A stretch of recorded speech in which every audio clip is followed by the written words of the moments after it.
kay Kuan. Huli. Ning sulod. Harvest tayo ng sige. Ang buhay sa probinsya. Yan, agay. Sana mayroon. Ay, sulod! Ay, ano dagan? What is it? What is it? Ah! Fish!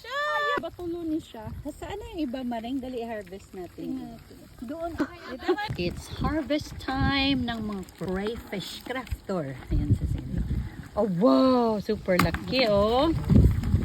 Nice. Nakakatuwa mag-harvest. So yung mga maliliit, ibalik sila dahil according sa law, dito sa Sweden, kailangan ibalik maliit. Ang mga Ayan o. ibalik. Yan. Ang mga So, dagko tingnan nyo ay- malalaki. Wow! Sarap italagyan ng dill.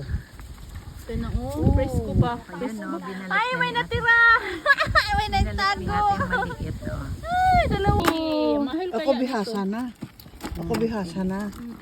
Ano na si ate? Alam na niya kung saan ilalagay. Saan na hahawakan o. Ilan lang, 3 lang ate, tapos ang ganun. Ang dami, oh. Alam nyo, ang Ano pain ate, namin no? is galunggong. Galunggong pala, gustong gusto nila ah.